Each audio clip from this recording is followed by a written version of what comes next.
visitantes, Mateus, a Dalila, o Igor, a Adriana estão aí conosco, uma alegria revê-los depois de um tempo.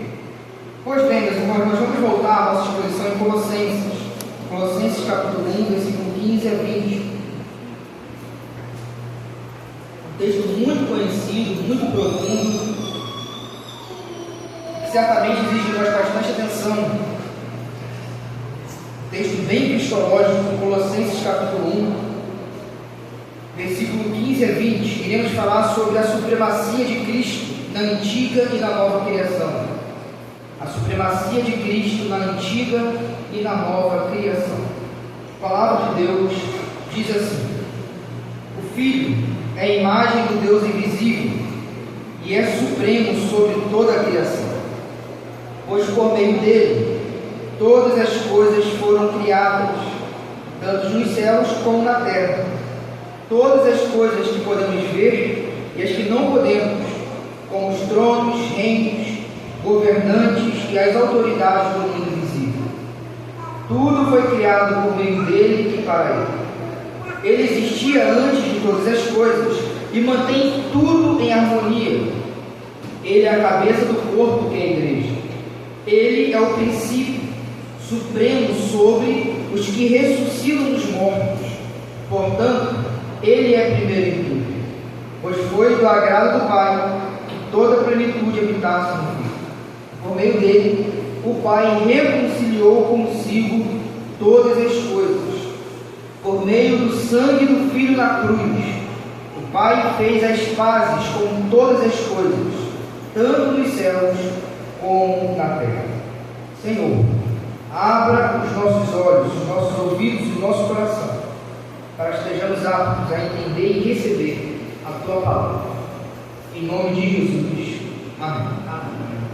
Irmãos queridos, Colossenses capítulo 1, versículo 15 a 20, é um texto muito precioso e muito denso, coisa que nós iremos perceber certamente, pelo menos como fagulhas, nesta noite. Assim eu espero. Mas antes de entrar no texto propriamente dito, eu quero pelo menos destacar duas coisas que têm a ver com o texto em si.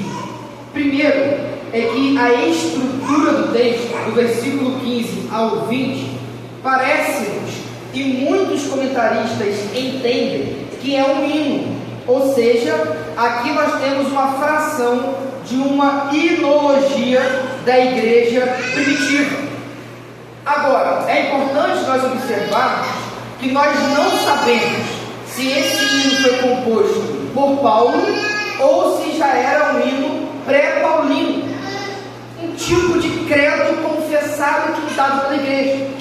Se esse for o caso, é algo muito extraordinário, que Paulo pegou um hino já conhecido, fez provavelmente algumas modificações e aplicou à igreja de Colossos. Mas sabe o que é ainda mais extraordinário?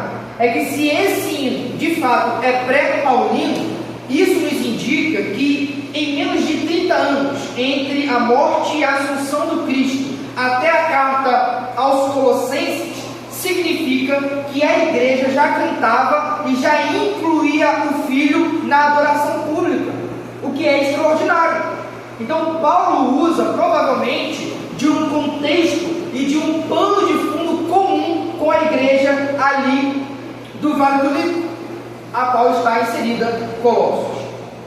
Mas independente se Paulo foi ou não o autor, ou se essa igreja já cantava esse hino, é inserido nas Escrituras essa revelação maravilhosa que fala acerca de Jesus como centro, como o supremo na antiga criação, bem como na nova criação. Cristo é o primeiro antes do mundo existir e é o primeiro para o mundo que ainda virá a existir. Cristo é o centro da realidade passada, da realidade presente e da realidade futura. Com isso, eu quero trazer duas aplicações acerca do hino e acerca da teologia. Primeiro, acerca da hinologia da igreja. Fica evidente que o cântico, o louvar, o cantar é um elemento litúrgico desde os tempos mais remotos da constituição da igreja. Não existe igreja que não cante. Onde há igreja, há louvor, há adoração, há expressão. E por que o louvor é tão importante? Primeiro, porque Deus assim espera se relacionar com o seu povo. Deus espera que o seu povo, em uma só voz, louve o seu nome. E o louvor é interessante porque todos, independente de ser homem, mulher, preto, branco, criança ou adulto, em uma só voz expressam verdades de maneira uníssona. Então, nesse momento, os membros tornam-se cada vez mais efetivamente com aparência de corpo, porque eles funcionam em uma só métrica, em um só sentido, e proclamam em uma só voz as verdades reveladas nas Escrituras. Fica evidente, portanto, que a igreja é uma igreja que debaixo do senhorio do Senhor irá cantar, irá expressar as verdades reveladas. Mas ainda sobre a enologia, o que fica evidente é que o cântico de Colossenses, bem como de Filipenses, bem como de Timóteo, que também há percussões que são cânticos, fica evidente que a igreja cantava hinos com uma vertente, com um prisma, com um centro. E que centro é esse? Não é difícil de descobrir. São cânticos cristocêntricos. São cânticos cristocêntricos. Disso nós deduzimos uma coisa muito importante. Não basta a igreja cantar toda a igreja canta. Fazer barulho nem sempre é louvor a Deus. Por quê? Porque o louvor tem a ver com a forma, com o cântico, mas também com o conteúdo. É necessário que na congregação dos santos, dos eleitos, dos salvos, há uma mensagem central na música, no canto, no louvor. E qual é a mensagem central? Que aponte para Cristo. Por isso, nós temos caminhado cada vez mais para o entendimento dos louvores aqui em nossa igreja local. De que nós precisamos cada vez mais peneirar. O selo gospel não é suficiente para aprovar uma música para a igreja. E talvez não seja nem suficiente para aprovar uma música para você cantar no seu devocional privado. A questão é que a música se dissolveu em duas vertentes em nossa cultura brasileira e também mundial. E que vertentes são essas? A comercialização da música, bem como o emotivismo. Então, geralmente as músicas são para ripar, para crescer, para ganhar fama, ou então ela tem um eixo antropológico, antropocêntrico, de gerar no cantor uma satisfação emocional. Mas a música da igreja deve ser outro apontado, deve ser teo-referente, deve ser cristocêntrica. Por isso devemos cantar hinos e louvores que exaltem o Senhor. Por isso também é importante nós dizermos que a nossa igreja está com a porta fechada para algumas músicas. Por isso é importante uma análise teológica e bíblica da música que será cantada, porque para Deus não pode ser feito de qualquer maneira. Observe o cântico da igreja de Colossos. Meus irmãos, por que o cântico é tão fundamental? Por que cantar é tão fundamental? Porque cantar gera naquela pessoa que canta uma memorização que talvez no esforço de memorizar a gente não consegue. Se a gente musicalizar Colossenses 1, do 15 ao 20, é possível que dentro de pouco tempo todo mundo saiba todos os refrões de cabeça. Por quê? Por causa do cântico. O cântico, ele é pedagógico, ele ajuda a memorizar. De acordo com a Mariana Godoy, do livro que eu li sobre música e igreja, ela fala que tinha até um caráter apologético, porque Colossos estava sofrendo com heresias gnósticas ou pré-gnósticas, como nós já falamos, que botavam em xeque a suficiência do Cristo. Aí vem uma música dessa tão pequenininha que acaba com todas as heresias. Ele é a imagem do Deus invisível, ele é o primogênito de toda a criação, porque nele todas as coisas foram criadas. A carta de Colossos, por exemplo, não aceita a doutrina gnóstica que fala que Jesus era um entre outros degraus para se alcançar Deus. A carta de Colossos, esse hino, é contra a teologia dos testemunhos de Jeová, que fala que Jesus é o primeiro criado. A carta de Colossos fala contra a doutrina dos espíritas, que fala que Jesus é o iluminado. Um hinozinho desmancha muitas heresias. desde que seja um hino bem treinado e metricamente calculado em teologia. Por isso, meus irmãos, o momento do cântico não é um momento pequeno, é um momento de louvor e adoração, e de reverência, de ensino, de impacto e de revelação da verdade de Deus. E antes de entrarmos no texto propriamente dito, observe a densidade desse hino. Colossenses 1, do 15 ao 20. Observe a densidade.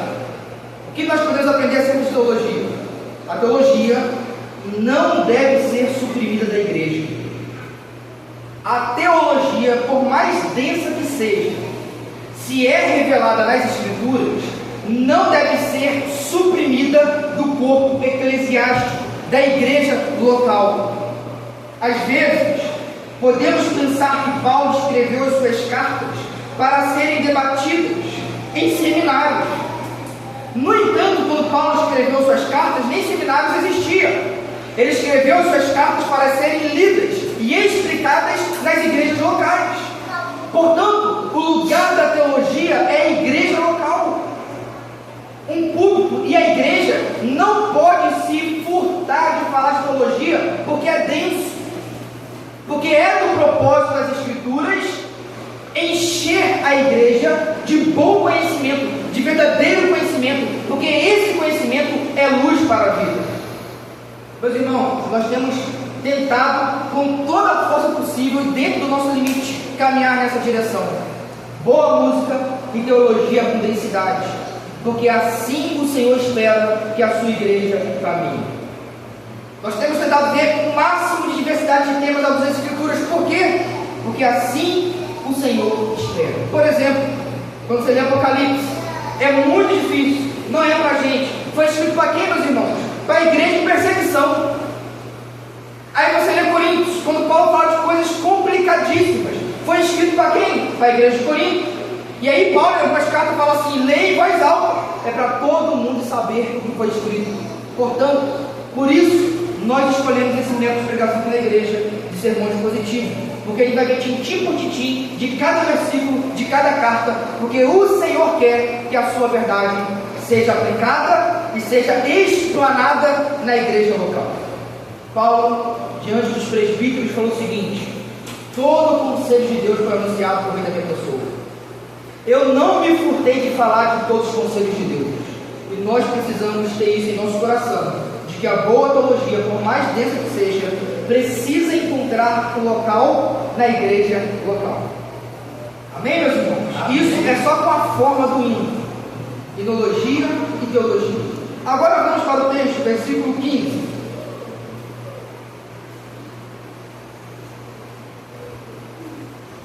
Versículo 15 diz assim: o Filho é a imagem do Deus invisível. Na minha tradução, está muito mais interpretativa do que tradução, está escrito assim: e é supremo. Na maioria das traduções dos irmãos está assim: e é o primogênito de toda a criação. Vamos tentar entender esse versículo. O Filho é a imagem do Deus invisível. Pois bem, Paulo, no versículo 12, 13 e 14, vai falar sobre a herança do povo santo. E que herança é essa? Participar do reino do Filho do seu amor. E Paulo fala que o Filho do seu amor tem um reino, e as pessoas que são salvas por Deus são inseridas nesse reino, cujo rei é o Filho. Agora Paulo precisa explicar quem é o Filho. Por que esse reino é grandes coisas? Por que esse reino é imbatível, invencível? Por que ele é eterno? Por que ele é global? Por que esse reino será um reino tudo em todos na nova criação?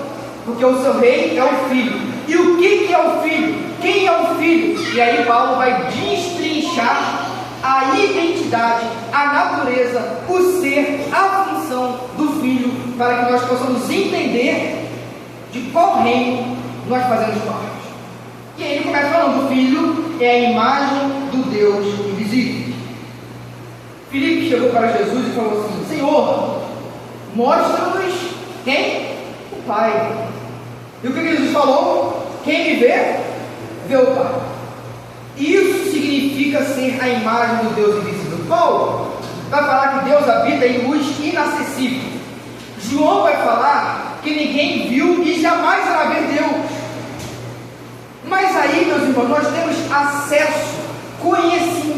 Deus, revelação de Deus, por meio da face de um homem que andou há 2000 anos atrás, que não é só homem, mas é o próprio Deus. Portanto, essa ruptura que há entre nós e Deus, nessa impossibilidade de conhecê-lo a partir de nós mesmos, nessa distância que há entre o Deus Todo-Poderoso, inacessível, na face de Cristo Jesus, o Filho, nós então podemos entender quem é Deus. Quando alguém perguntar qual é o conceito de Deus, ou quem é Deus, nós precisamos apontar para Jesus, porque Jesus, de fato, irá revelar de maneira cabal quem é Deus. E isso nos revela que Deus é muito mais do que um pressuposto filosófico, muito mais do que um ser impessoal, que Deus não é toda a som da criatura. Ele é um ser pessoal, que se faz presente, mas é apartado de toda a criatura, o Deus soberano e Senhor de todas as coisas. Em Deus, nós podemos descobrir quem Deus é. E quando Paulo fala que Ele é a imagem, esse verbo aí ele não é atemporal. Ele é a imagem de Deus antes de Adão existir. Ele é a imagem de Deus hoje, e Ele é a imagem de Deus amanhã. E na nova criação, o Filho ainda é a imagem de Deus, e a imagem de maneira exata, porque Hebreus capítulo 1, versículo 3, se não me engano, vai falar que Ele é o resplendor da glória de Deus.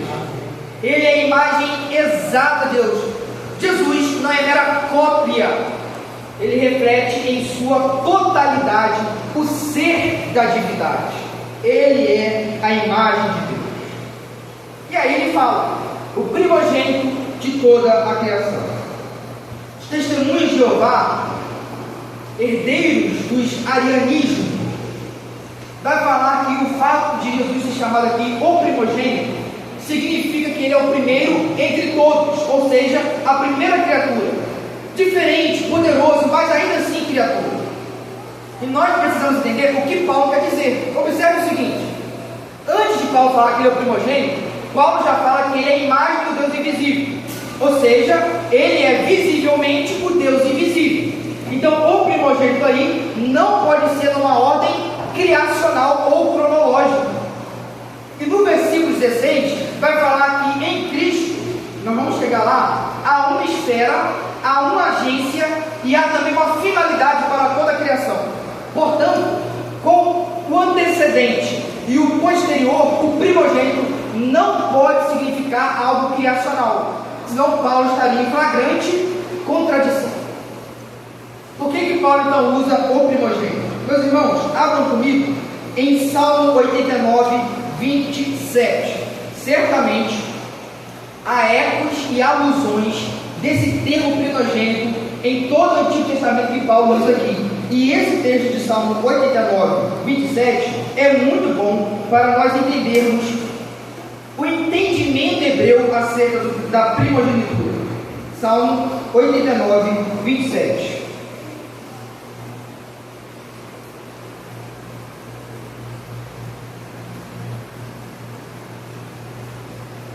Versículo 26 e 27 diz assim: Ele me dirá: Tu és meu pai e a rocha de minha salvação. Observe agora: darei a ele os privilégios de filho mais velhos, ou a depender da tradução, do primogênito, e ele será o rei mais poderoso, ou a depender da tradução, o mais elevado da terra. Ora, se o filho, seja Davi, seja seu filho, ganhou o status de primogênito, se Davi aqui ganhou o status de primogenitura, e isso significa que ele vai ser o mais elevado, por óbvio que o conceito de primogênito não é necessariamente um conceito cronológico em todos os sentidos. O que é que vai determinar em que sentido o autor está usando o termo primogênito? O contexto. Por isso que a minha tradução, ao invés de falar que ele é o primogênito de toda a criação, usou ele é o supremo sobre toda a criação. Meus irmãos, em que sentido Davi era o primogênito? Ele foi o primeiro ser humano a ser criado? Sim ou não? Não. Na verdade, nem do seu pai ele era o primeiro filho, ele era o último. Mas Deus chega para ele e fala assim: você será o primogênito. você será o mais elevado de toda a terra. Primogênito em Colossenses tem esse conceito de status, de posição e não de cronologia. Ou seja, Filho, Jesus Cristo encarnado, Ele é o herdeiro de toda a criação. O primogênito era aquele que tinha o encargo de administrar e de receber do Pai toda a herança. Ele era o responsável pelo nome. Tudo que sobrava depois do Pai, o primogênito então era o novo cabeça. Ou seja, Cristo é o cabeça de toda a criação, e não somente da antiga criação, mas também da nova, como nós veremos no versículo 18 seguinte. Então, quando Paulo fala que ele é o primogênito, está falando que ele é o herdeiro de toda a criação, que ele é o supremo, que ele é o governante, que ele tem um estado elevado acima de todos, aquele que administra e que é responsável por todo o cosmos. E observe agora o versículo 16, vai ficar ainda mais claro que Cristo não pode ser uma criatura. Versículo 16.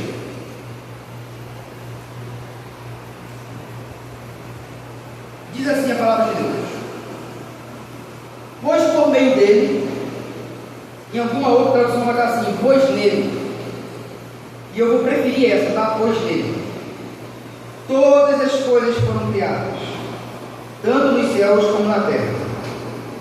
Todas as coisas que podemos ver e as que não podemos, como os tronos, reinos, governantes e autoridades do mundo invisível.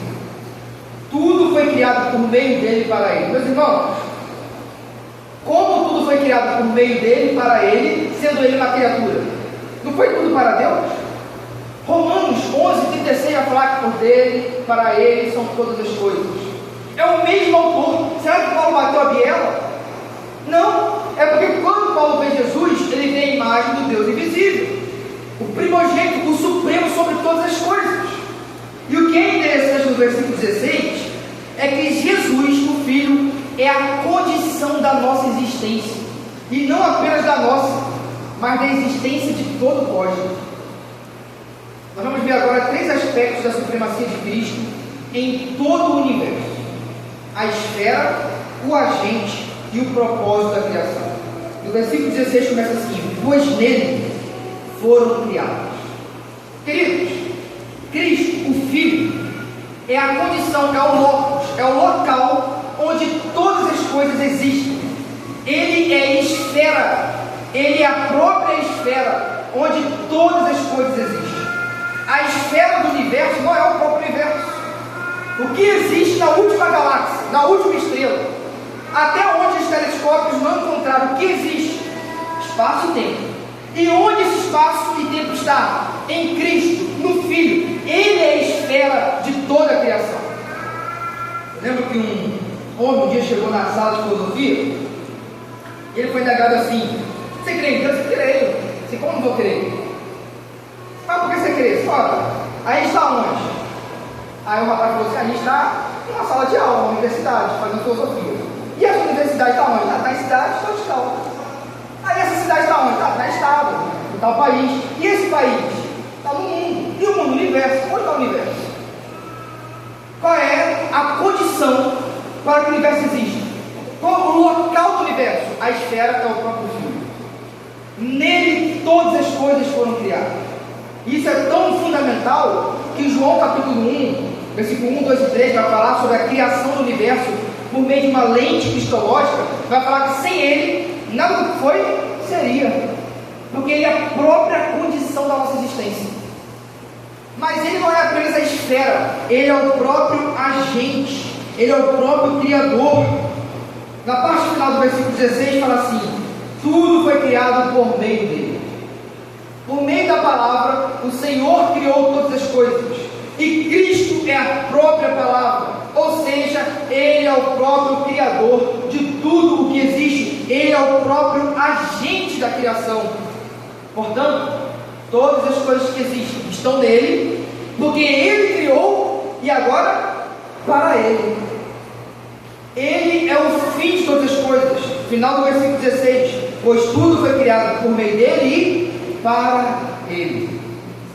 Para Ele. Meus irmãos, qual é a finalidade de toda a criação? A glória do Filho. há uma estrela tão bonita e você fala assim, gente, por que Deus criou aquela estrela tão bonita e a gente não pode ver? Mas isso foi feito para você. O filho vem e se alegra. Sabe quando a gente descobre um peixe lindo, um mais profundo oceano, aí se encanta, nossa, olha como a criação de Deus é extraordinária. É isso mesmo. Deus criou todas as coisas para o louvor da sua glória. Aquela flor mais excelsa que ninguém conhece e descobre, já estava lá, porque Deus a vê, porque Deus a ama. Todas as coisas exalam para a sua glória. E disso não foge a minha e a sua vida.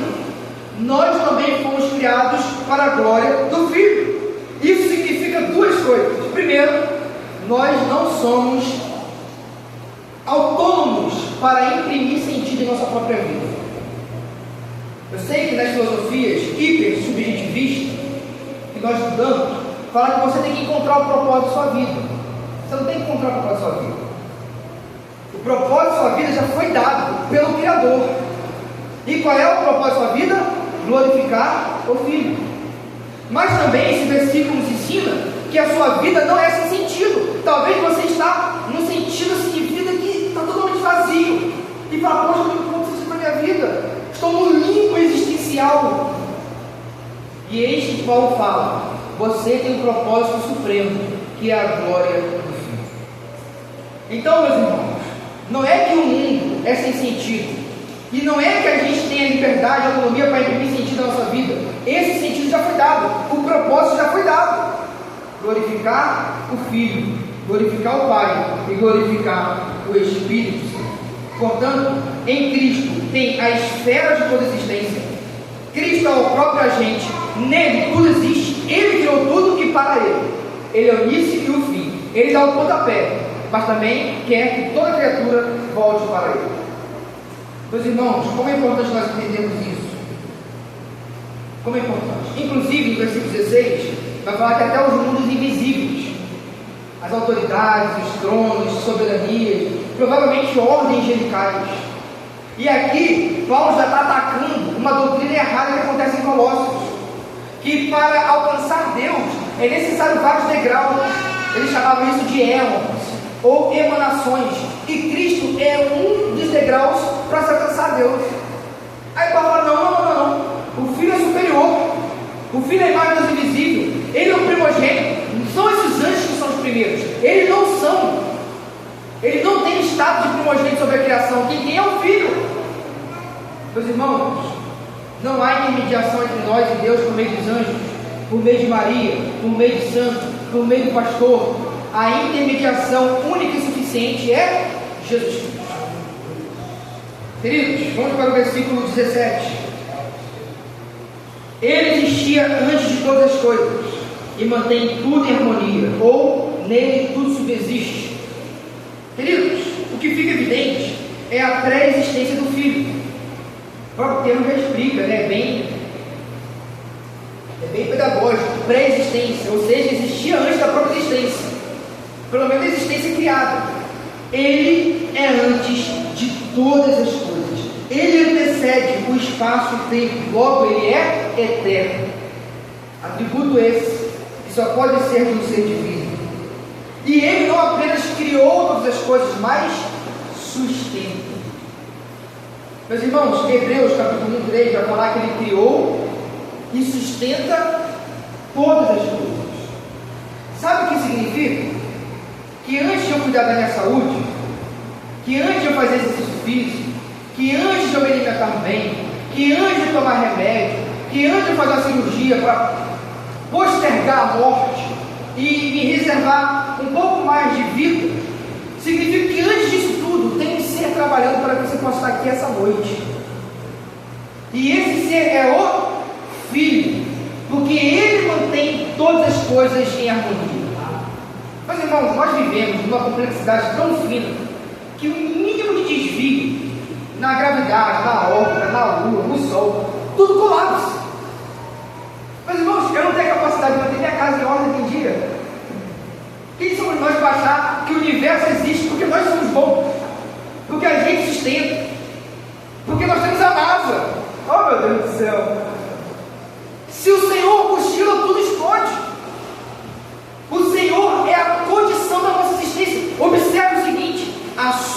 existência está sendo mantida porque Deus quer e porque Deus não nos entrega ao caos, ao mal e à desordem que o pecado instaurou na existência humana. As leis fixas e naturais são um meio da providência e não a causa dela. As leis fixas e naturais são meios da providência e não a causa dela. Até as leis fixas são relativas, porque é Deus que está sustentando. O único absoluto é o Filho.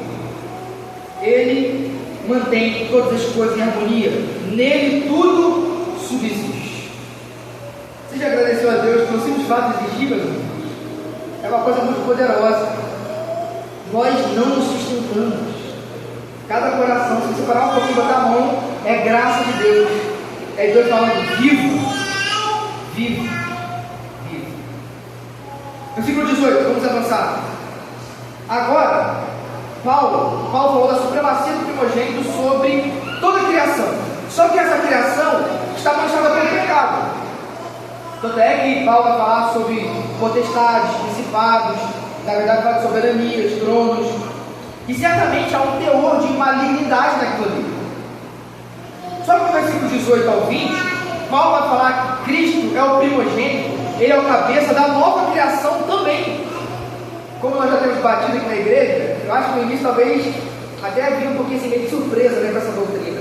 Mas eu acho que está ficando massificado que todas as coisas serão restauradas. Cristo foi o primogênito de toda a criação, foi para Cristo pré-encarnado. Agora toda a nova criação será para o Cristo encarnado, para o Deus homem.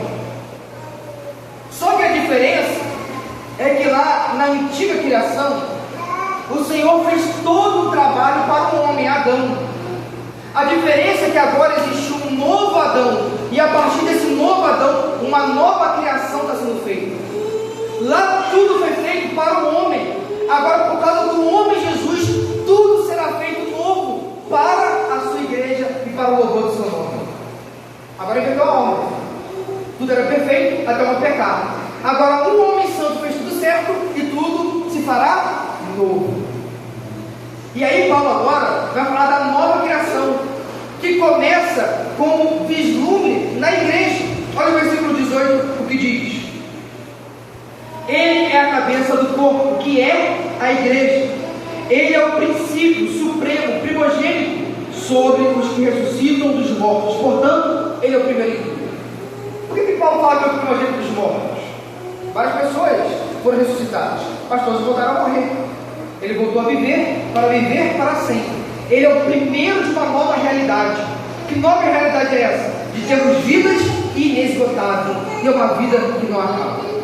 Ele é o primeiro, ele é o protótipo, ele é o arquétipo dessa nova existência que está sendo construída pela sua providência.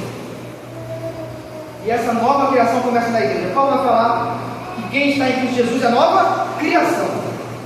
Nova criação é melhor que nova criatura, porque dá-nos a entender que a nova criatura parece muito subjetivo. Eu sou uma nova criatura. Não, nova criação objetiva. Por causa dessa nova criação, dessa nova realidade, eu sou inserido e subjetivamente me torno nova criatura. Cristo é o penhor de uma nova criação. Adão não vai acabar com toda a criação de Deus, porque o novo resgatou toda a ordem criada. E isso fica evidente por meio daqueles que o Senhor começa a salvar e inserir no seu reino, que é a igreja. Agora, na primeira relação, nós temos uma relação de causa e efeito. Ele sustenta todas as coisas. Mas agora na igreja, nós temos uma relação de organicidade. Ele é o cabeça da igreja, que é o seu corpo. Queridos, olha que interessante. Até o versículo 17, tudo subsiste como uma lei de necessidade no Filho. Agora o Senhor vai falar de uma relação diferente. Ímpio e crente existe porque Deus sustenta. Mas agora a igreja recebe vida eterna. Por quê? Porque está colado na cabeça, que é o Cristo. E ele como cabeça é a origem de uma nova realidade. E essa nova realidade alcançou o Arthur, alcançou a Leila, alcançou a minha vida e qualquer um que creu em Cristo Jesus. É por isso que a gente está nessa antiga criação e espera a nova. É por isso que nós chamamos de vida eterna. porque é uma vida que não se esgota. Mas quando Paulo fala que ele é o cabeça da igreja, isso também significa liderança. Ele tem governo, ele é o Senhor da igreja. Não é o pastor, não é o Papa, não é o Estado. Quem é o cabeça da igreja? Cristo é o cabeça da igreja. E isso significa governo, liderança. Qual é a glória da igreja então, meus irmãos? A submissão ao Filho. Como é que Deus recebe glória da igreja batista do Baixo Grande? Como é que Deus pode receber glória da nossa vida individual? À medida que somos submissos à cabeça que é o Cristo, o Senhor recebe glória. E nós precisamos cada vez mais resgatar esse conceito de que Ele é o cabeça e de que Ele é o Senhor da nossa vida. Caminhando para os dois últimos versículos, 19 e 20, versículo 19 diz assim: pois foi do agrado do Pai que toda a plenitude habitasse no Filho. O termo grego aqui é pleroma. Como eu já disse, havia uma ideia de que para alcançar o pleroma, para alcançar a plenitude, era necessário, por meio do caminho do misticismo ou do asceticismo, que vamos ver no capítulo 2, aperfeiçoar a obra de Cristo. É como se Cristo não fosse suficiente. Como eu disse no início, o problema de algum grupo religioso não é negar Cristo, mas adicionar algo. Aí Paulo fala assim: não, para ter plenitude na vida espiritual, basta Cristo. Por isso que um dos lemas da reforma é solos Cristo, porque em Cristo há o pleroma, a plenitude. Deus escolheu habitar plenamente nele. Salmo 68:16, leia comigo, por favor. Salmo 68:16.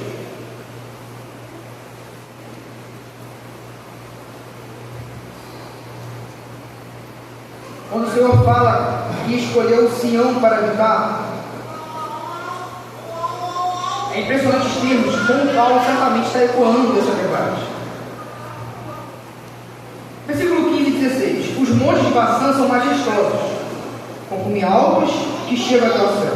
Olha agora, ó montes elevados, por que olham com inveja para o monte Sião, onde Deus escolheu habitar? Observe que é o mesmo termo que Paulo usa. Deus escolheu habitar no Filho, só que agora com plenitude. Deus nunca habitou no templo de Jerusalém com plenitude. Isaías 6, quando Isaías tem a visão de Deus, o que ele fala? Vi as orlas das vestes de Deus, que cobria tudo. Agora, se as orlas das vestidos de Deus já cobria tudo, como é que alguém pode receber toda a plenitude de Deus? Porque Ele é o próprio Deus.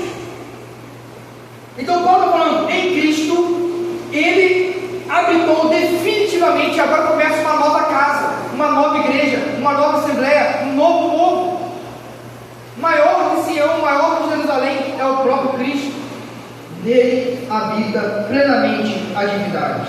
Por isso, meus irmãos, nós não precisamos de várias emanações, de vários meios, precisamos somente de Cristo. Versículo 20, para encerrar e ir para as aplicações. Versículo 20 diz assim: por meio dele, o Pai reconciliou consigo todas as coisas, por meio do sangue do Filho na cruz. O Pai fez as pazes com todas as coisas, tanto nos céus como na terra. O sangue de Cristo é a causa da nova criação. Observe que a redenção em Cristo é uma redação cósmica e não antropológica apenas. Nós, infelizmente, reduzimos muito a salvação ao ser humano. E pior ainda, reduzimos a salvação à alma. Como se tudo que Deus fizesse fosse um aspirador de alma, tudo salvar nossa alma. Só que Romanos, Colossenses, Apocalipse, fala que a redação é cósmica. Em Cristo, o Senhor está redimindo todas as coisas. Eu vou ler novamente o versículo 20. Por meio dele, o Pai reconciliou consigo todas as coisas. Por meio do sangue do Filho na cruz, o Pai fez as pazes com todas as coisas, tanto nos céus como na terra. Queridos, se nós falássemos que o pecado fosse destruir toda a criação, acabar no nosso corpo, e nós ficaríamos como alma no céu, nós estamos falando que o pecado teria um efeito maior do que o sangue de Cristo Jesus. Então Cristo Jesus vai redimir e entregar uma criação melhor, só que uma criação eterna. A primeira criação é provisória, porque Deus sabia da existência do pecado. A segunda, no segundo Adão, que não peca e jamais vai pecar, é uma criação eterna e perfeita, onde há paz absoluta. Portanto, é importante nós resgatarmos a ideia de que o Senhor está trazendo toda a existência para o sangue de Jesus. E no fim, todas as coisas serão redimidas em Cristo Jesus. Porém, eu preciso fazer um alerta antes de encerrar. Quando fala aqui em Cristo, todas as coisas são reconciliadas, não quer dizer que nós iremos pregar para aceitar a heresia do universalismo. Orígenes, que foi um dos pais da igreja, caiu nesse pecado. Por achar que a obra de Deus seria tão absoluta, e de fato é absoluto, mas em que sentido, né? Ele falou, todos serão salvos, inclusive Satanás. Porque Cristo é a causa da redenção de todas as coisas. E de fato é a causa da redenção de todas as coisas. Mas nós já aprendemos aqui na igreja que a redenção pode ser dividida em dois aspectos. A redenção objetiva, ou seja, aquilo que Cristo conquistou. O que Cristo conquistou? Uma nova criação. Uma nova criação vai existir. Mas existe o aspecto subjetivo. É quando essa nova criação entra no meu coração e agora eu faço parte dessa nova ordem que irá existir. Então o universalismo é uma heresia. Até mesmo o Apocalipse capítulo 21, que fala do novo céu, da nova terra, no versículo 8 fala assim: ficarão de fora. Ela fala, os idólatras, os feiticeiros, os homossexuais, ela fala, um monte de pecado vai ficar de fora. Por quê? Porque o sangue de Cristo não redime agentes morais automaticamente. É necessário o se arrepender e o crer. Há uma condição estabelecida pelo próprio Deus. Queridos, foi corrido. Eu vou fazer só algumas aplicações. Eu sei que é um texto que dá pano para a manga e pode ser muito explorado, mas eu quero fazer também a exposição mais enxuta em Colossenses e respeitar mais também as perícopes, né? Para a gente não se alongar muito. Algumas aplicações. Seja criterioso com as músicas. Meus irmãos, eu não ouço só música cristã, mas é necessário ouvir pelo menos boas músicas belas e que apontem para a beleza do Criador. Agora, se você quer ser edificado, é necessário escolher músicas cristãs. É diferente quando eu estou no ambiente e ouço uma música aleatória. Outra coisa é quando intencionalmente eu quero ouvir uma música para edificar, eu preciso escolher uma boa música. É muito diferente, o impacto é outro. É necessário, então, assim como os Colossos, termos um bom repertório de boa música. Paulo vai falar que a música, o cântico, é um meio para nós nos enchermos do Espírito Santo. Por isso, um momento tão importante na igreja, mas também importante no seu devocional. Segundo, valorize a teologia. Paulo trabalha a teologia densa na igreja. Leia, ouça, estudo, participe do DVD, participe dos cultos. Tenha inquirimentos. Preocupe-se com teologia, porque na teologia há verdadeira sabedoria. Terceiro, Cristo é o supremo, a primazia sobre todas as coisas criadas. A questão é, na sua vida pessoal e na vida dessa igreja local, qual é o lugar de Cristo? Cristo tem sido o primeiro? Cristo tem tido o destaque na sua vida? Quarto, a mera existência é uma dádiva divina. Já agradeceu a Deus pelo simples fato de respirar, pelo simples fato de existir? Como anda a sua submissão a Deus? Paulo fala que Cristo é o cabeça da igreja, ou seja, dos seus membros. E a maneira que nós temos de glorificar Deus não é separar domingo de 7h30 às 9 horas para ir para a igreja como se isso fosse algo isolado o suficiente. Não, eu tenho calendário litúrgico, todo domingo na igreja. Mas o que você faz com aquilo que recebe da igreja? A glória do Filho é a sua submissão. Só faz sentido o culto público quando a vida privada é uma vida em submissão. Sexto, Cristo de fato é suficiente para você? Paulo está falando para os Colossenses: não cultue os anjos, não faça ceticismo, não vá com misticismo. Cristo é suficiente. Você de fato crê somente em Cristo para ser salvo? Por óbvio que nessa igreja, assim eu espero, não há superstições. Mas o problema, como eu tenho falado várias vezes, é que até as coisas boas às vezes se tornam princípio para Deus. Por exemplo, eu sou muito assíduo ao culto, E começa a achar que o fato de ser assim oculto me dá crédito para ser salvo. E aí Cristo já não é mais suficiente. E eu sou salvo pelas obras. Cristo é de fato suficiente na sua vida? Por fim, o quanto há de esperança em você com relação à nova criação? Você espera, você aspira a nova criação? Meus irmãos, eu estou cada vez mais convencido que quanto mais nós amarmos a nova Jerusalém, será mais fácil relativizarmos a Babilônia. Eu acho que todos nós aqui deveríamos ler, tirar um dia, fazer um propósito, ler todos os dias Apocalipse 21 e 22. Porque ao se apaixonar pela nova cidade que vai existir, qualquer encanto da cidade dos homens perderá efeito em nosso coração. Como eu citei lá no grupo da igreja hoje, falando do livro do Timothy Keller, Oração, ele fala que para viver bem é necessário reordenar as nossas afeições. Qual é a afeição da sua vida? A nossa vida tem que ser a nova Jerusalém, onde o Cristo será tudo em todos, e onde haverá paz eterna e perene. A nova Jerusalém, a nova criação, é esperada no seu coração, ou isso é algo imaginado, distante, isso não te impacta? Quanto mais amarmos a nova criação, essa antiga era terá menos efeito em nossas vidas, e nós teremos poder para viver em santidade. Apaixone-se pelo porvir, e o presente será certamente relativizado em seus encantos que fascinam tanta gente. A Babilônia precisa perder o poder, mas não vai perder com legalismo, vai perder com afeição. Afeiçoe-se ao Cristo que te salvou. Queridos, só para encerrar, é necessário lei para fazer aquilo que você ama? Para fazer aquilo que seu coração aspira? É necessário lei? Arthur fala assim: vou criar uma lei para você ir para Macaé. É necessário? Se tem uma brecha, ele vai porque ele ama. Meus irmãos, nós precisamos amar a nova criação, a nova realidade, a redenção cósmica. E aí ele relativiza a real do cabo fácil. Porque a afeição dele está lá. As nossas afeições, nós precisamos pregar e enfatizar que a sua vida é motivada pelas afeições, que a nossa vida não é abortar as afeições, mas reorientar. Uma igreja afeiçoada com a nova criação terá caminhar mais fácil desse mundo da Babilônia. Amém, meus irmãos? Vamos nos colocar de pé. Semana que vem nós vamos ver só 3 versículos: versículo 21, 22 e 23. E aí, no outro domingo, que vai pregar o ídolo, apóstolo ídolo. Brincadeira, tá, pessoal? Aqui é apóstolo ídolo. Vamos orar e agradecer a Deus. Vou pedir na hora que esteja orando, vamos encerrar o culto dessa noite.